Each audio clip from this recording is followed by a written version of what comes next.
উৎসবের মরশুম মোটামুটি শেষ। এবার শুরু যুদ্ধ, ভোট যুদ্ধ।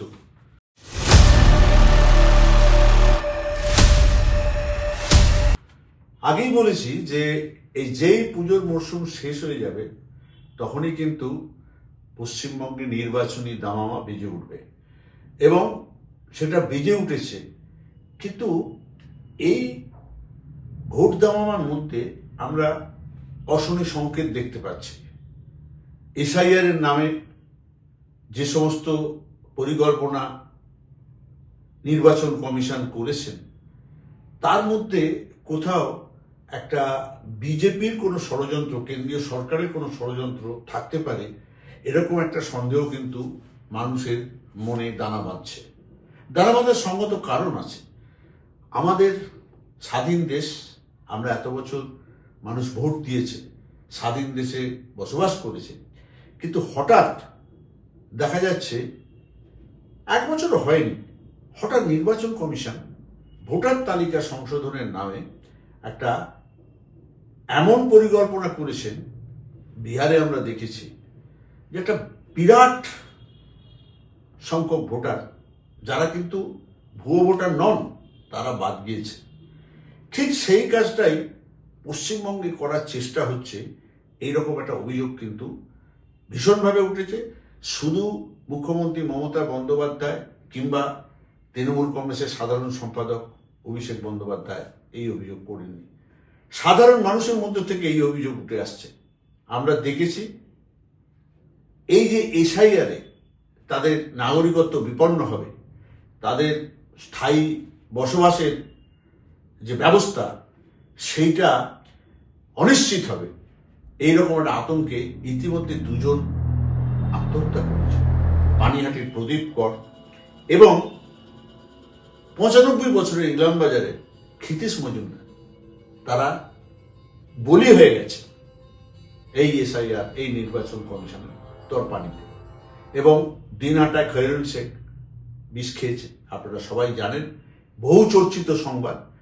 এবং তৃণমূল কংগ্রেস একমাত্র রাজনৈতিক দল যে সোচ্চারভাবে প্রতিবাদে রুখে দাঁড়িয়েছে, একজনও জেনুইন ভোটারের নাম কোনোভাবেই যাতে ভোটার তালিকা থেকে বাদ দেওয়া না যায়, তার জন্য তারা যে পর্যন্ত লড়াই করতে হয় করবেন। এবং মমতা অভিষেক দুজনই বলেছে প্রয়োজনে আমরা দিল্লি অভিযান করব, কিন্তু আমরা পিছু হটব না। শুধু তাই নয়, আমরা জানি আগামীকাল মঙ্গলবার কলকাতায় এই এসআইআর যাতে অন্যায্য অবিচার কিছু না করে, অনাচার কিছু না করে, তার প্রতিবাদে কলকাতায় একটা বর্ণাঢ্য ঐতিহাসিক শোভাযাত্রা হচ্ছে। এই মিছিলের আমরা জানি শুরু হবে ডক্টর আম্বেদকরের যে মূর্তি, সেই মূর্তির পাদদেশ থেকে স্প্ল্যানেডে, শেষ হবে জোড়াসাঁকোয় রবীন্দ্রনাথ ঠাকুরের বাড়ি এবং তার মূর্তির পাদদেশে। খুব সিগনিফিকেন্ট।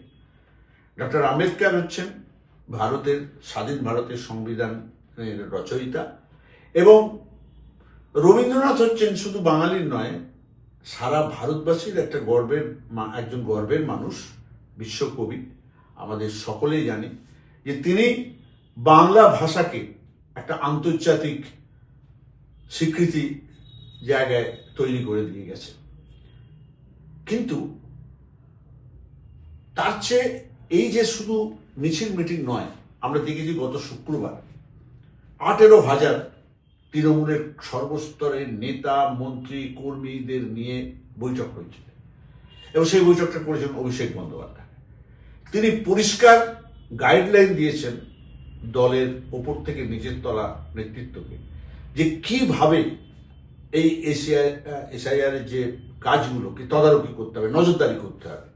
বলেছেন যে বুথ এজেন্ট, যারা বুথ এজেন্ট 2, তারা প্রত্যেকে বিএলওকে ফলো করবেন, তারা কি করছে না করছে সেটা দেখবেন। এবং এই 1 মাস ধরে এই কাজের নজরদারি করার জন্য তৃণমূল কংগ্রেস 6,200 ক্যাম্প তৈরি করছে সারা রাজ্য জুড়ে, যেখান থেকে 1 মাস ধরে এই ক্যাম্প চলবে। পুরো ব্যাপারটা একটা হেল্প ডেস্ক হবে, তার মাধ্যমে সমস্ত জায়গার একটা কমিউনিকেশন রাখা হবে। সুতরাং বোঝা যাচ্ছে যে তৃণমূল কংগ্রেস কিন্তু ছাড়নেওয়ালা পার্টি নয়, তারা ইতিমধ্যেই রাস্তায় নেমে পড়েছে এবং লড়াই যে পর্যন্ত যেতে হয় তারা নিয়ে যেতে প্রস্তুত।